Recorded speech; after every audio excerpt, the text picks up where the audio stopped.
All right, so I want to talk real quick on this article that came out on PubMed.gov, National Library of Medicine, National Center for Biotechnology Information. A study on infectivity of asymptomatic SARS-CoV-2 carriers. Background: an ongoing outbreak of coronavirus disease 2019, COVID-19, has spread around the world. It is debatable whether asymptomatic COVID-19 virus carriers are contagious. We report here a case of the asymptomatic patient and present clinical characteristics of 455 contacts, which aims to study the infectivity of asymptomatic carriers. Materials and methods: 455 contacts who were exposed to the asymptomatic COVID-19 virus carrier became the subjects of our research. They were divided into three groups: 35 patients, 196 family members, and 224 hospital staffs.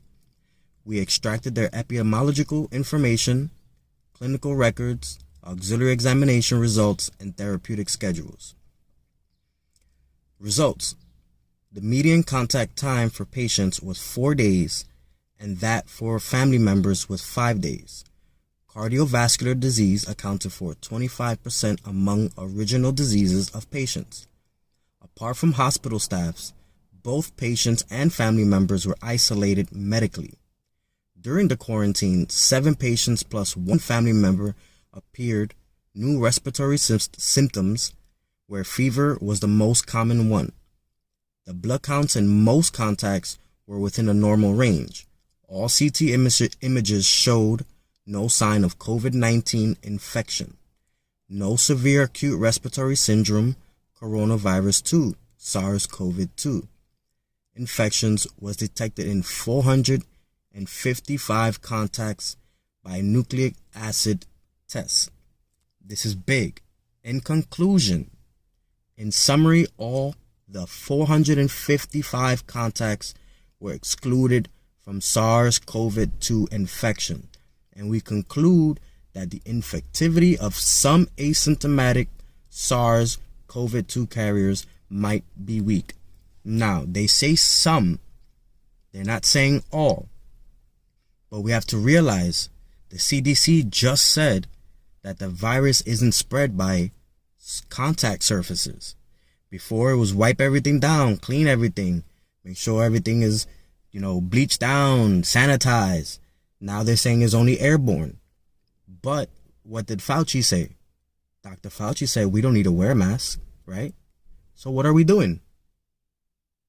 We need studies like this that need to be ongoing and continuous so we can get the proper results. When we know that germ theory is false, that this cannot be spread person to person. Association does not mean causation. And these are the things that we got to think about as people. Let's open our eyes, guys. Learn germ theory versus terrain theory. Look up exosome theory. There's a lot of things that we need to be bouncing back and forth and not just listening to one biased news source. People say, oh, I don't listen to the government, I don't follow the government, but I wear my mask for safety. Yeah, this is all issued from the government. All these guidelines, they work with the government, the CDC, the WHO. Come on, people, let's wake up.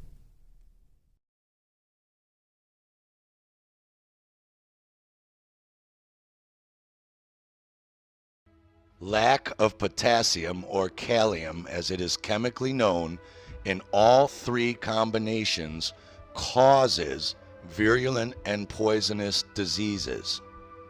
Let's repeat that extraordinary statement again. Lack of potassium sulfate, potassium chloride, and potassium phosphate causes viruses and poisonous disease. The word disease is exactly what it says. It is cellular dis-ease. This is what is meant when you hear the statement, the terrain is everything, the germ is nothing. you have as much chance of catching potassium deficiency from bats, pigs, and coughing people as you do catching acne from a teenager. So this is an example of how you could be misled by your observations and assume that it's a contagious process that passes an illness between people, when in actuality it is that they had a common exposure to some kind of toxic insult that caused the problem. All at the same time in mass? Okay, so let me just play devil's advocate. So are there things in life that cause contagion? Like, let's say, people call it the Spanish flu of 1918. Was that actually a contagious event? Well, I'm glad you brought that up because there is a book called The Invisible Rainbow by Arthur Furstenberg, and it describes that right after the Spanish flu pandemic, which, by the way, resulted in 50 million deaths. Right. Okay, so that is way, way, way, way more than our current situation. But the U.S. Public Health Service, they did a series of 3 experiments with people. They did some additional animal experiments as well. But the experiments with the humans, they had 100 healthy subjects, and then they had several people who were sick with the flu. So what they did is they had the people who were sick with the flu cough up as much nasty stuff as they could. They put swabs in their nose to collect the snot.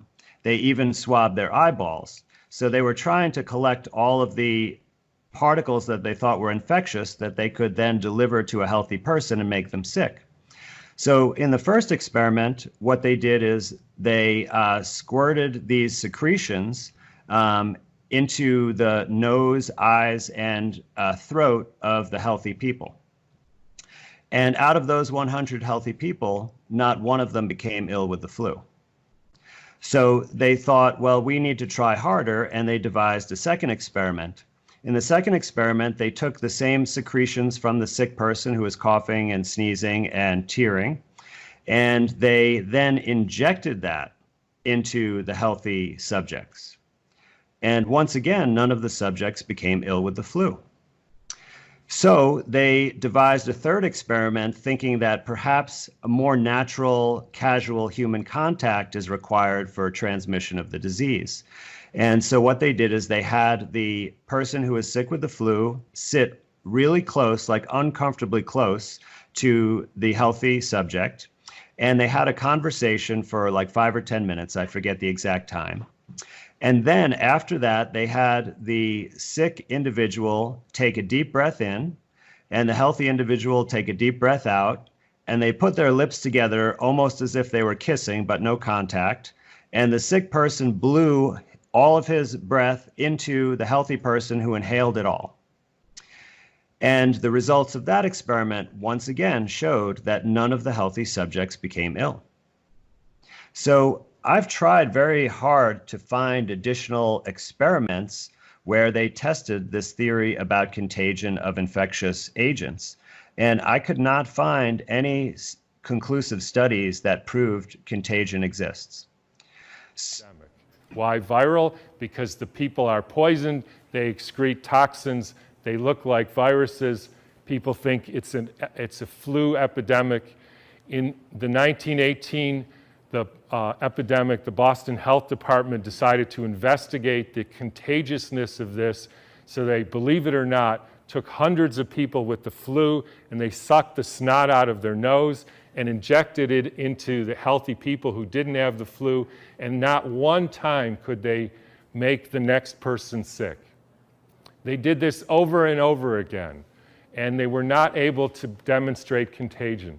They even did it with horses who apparently got the Spanish flu, and they put bags over their head, and the horses sneezed in the bag, and they put the bag over the next horse, and not one horse got sick. You can read about this in a book called The Invisible Rainbow by Arthur Furstenberg, who chronicles all the steps in the electrification of the earth and how within 6 months there was a new flu pandemic all over the world. And when you hear the normal explanations, how did it go from Kansas to South Africa in 2 weeks? So the entire world got the symptoms at the same time in spite of the fact that the mode of transportation was horseback and boats, and there's no explanation for it. They just say, we don't know how that happened. Germ theory has been so widely accepted as a fundamental principle that all of our other scientific knowledge is based upon. There has been no effort or funding or research done to look for an alternative cause. And why do you think that is? Well, from the point of view of scientists, since they accept that the virus causes the disease, there would be no point in doing other research to look at other potential causes. And so they spend their research efforts to learn more about these particles that they're calling viruses. And furthermore, the way research is done is that because scientific research is extremely expensive. So there are some private foundations with endowments that do fund a very, very small percentage of the scientific research, but the overwhelming majority is funded by government grants. And the way this apparatus works is that the different government agencies that are part of the National Institutes of Health and the National Science Foundation, they have specific research goals and areas that they want to study. So they put out these publications that describe the type of subjects that they want research done, and that's what they're going to fund. So they're not putting out grants to look for alternative causes of these diseases because they're not interested in that. Association does not mean causation. Remember, windows do not make airplanes fly. Swollen glands, throat irritation, tonsillitis, mumps, etc. And to the degree in which iron or ferrum phosphate is deficient, fever will manifest. Other physical symptoms arising from lack of potassium chloride are stuffy colds in the head, catarrh, mumps, smallpox, pneumonia, and even coughs. Smallpox, potassium chloride deficiency, and not a contagious virus? But wait a minute. The entire vaccine industry was started on the assumption that the smallpox epidemic was curable by exposure to a contagious cowpox virus. Let's bring this film home by going back to the 1700s and the real origin of germ theory, and using our new knowledge, see if we can find the fallacy and potassium connection. The environmental terrain of the 1700s was riddled with famine coming out of the Maunder Grand Solar Minimum. It was also a century of constant epidemics of iron and potassium nutritional deficiencies, understandably. In the 1720s, when leeches were used to bloodlet out evil spirits, inoculation came to Europe in hopes of curing the smallpox. You have to remember, biochemistry wasn't rediscovered until 100 years later. Inoculation was done by inserting or rubbing powdered smallpox scabs or fluid from pustules into superficial scratches made in the skin. Seeing as pustules are poisonous toxins trapped in mucus that the body is trying to eject through the skin, unsurprisingly, the patient would develop pustules identical to those caused by natural occurring smallpox, since the doctor just rubbed the exact same poisonous toxins into that area. After about 2 to 4 weeks, the patient's symptoms would subside after removing the poisons rubbed into them, indicating to the doctors successful recovery and immunity. In 1783, the Laki super eruption rained down 122 megatons of poisonous sulfur dioxide for 8 months straight all over Europe, causing famines that were killing people and animals who were eating contaminated grass, as well as crops. The huge discharge affected other parts of Europe for many years, including England, where our hero, Dr. Edward Jenner, comes in. Jenner had always been fascinated by the rural old wives' tale that milkmaids could not get smallpox. He believed that there was a connection between the fact that milkmaids only got a weak version of smallpox, the non-life-threatening cowpox, but did not get smallpox itself. A milkmaid who had caught cowpox got blisters on her hands, and Jenner concluded that it must be the pus in the blisters that somehow protected the milkmaids. Jenner decided to try out his new theory. Rather than experiment on himself, he found a young boy named James Phipps to be his guinea pig. He took some pus from what he thought were cowpox blisters found on the hands of a milkmaid named Sarah Nelms. She had milked a pox-ridden cow named Blossom and had developed the telltale blisters. Jenner injected her pus into James. He repeated the process over 9 days, gradually increasing the amount of pus he put into the boy. He then injected James with pus from Blossom the cow.